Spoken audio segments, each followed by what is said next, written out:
So it's a type of associative learning behavior that aims to modify behavior by either reinforcement or punishment.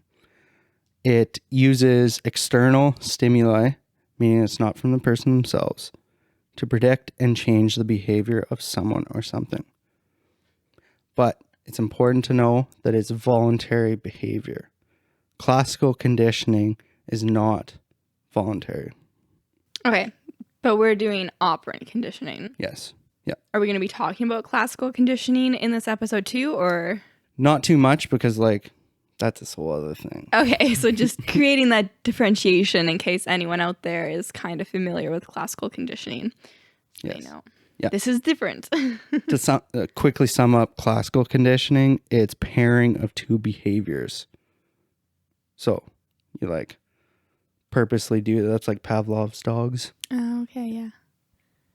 Do you want to expand on that a little? Because some people might not know what that means. About what it's referencing. The dog salivating when he rang a bell. Oh my goodness, this is going back to, again, episode... I don't even know. We've only had 2 episodes that I can't even remember. But one of our first 2 episodes, we talked about Jim and him trying to train Dwight. Mm-hmm. This seems to be like a common theme here. We're training people on this podcast. Yeah, no, that's classical conditioning. But the father of operant conditioning is B.F Skinner, and he was a researcher at the Harvard Psychology Department. He based some of his theories on from the theories proposed by a guy by the name of Edward Thorndike. Okay.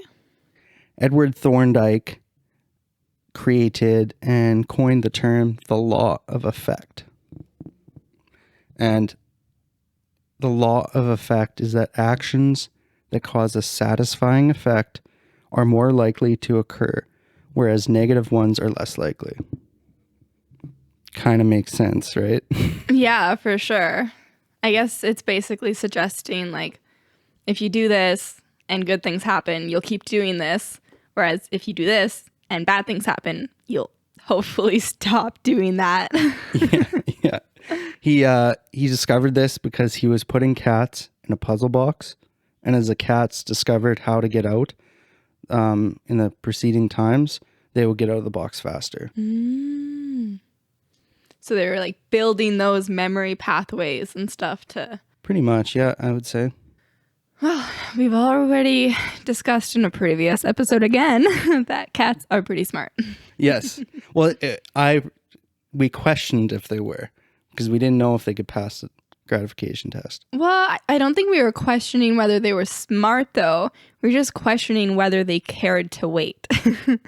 Or if they were just satisfied with getting anything. If that makes sense. They're devious little things. Yes. Well, they just randomly go off and smack you or something. Yeah. But Skinner took Thorndike's law of effect and made it objectively studyable using the scientific method.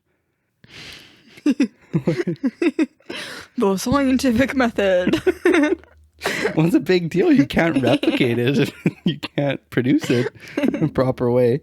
But have you ever seen the meme of Mr. Bean looking over at someone else's paper? Maybe. And it's always so in this example, it would be Thorndike in front of the other guy's paper.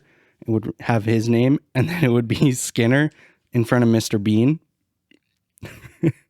And it would be him copying and writing down what it was. Okay, I like it. We're going to find this meme and we'll put it into the video version on YouTube. Yes.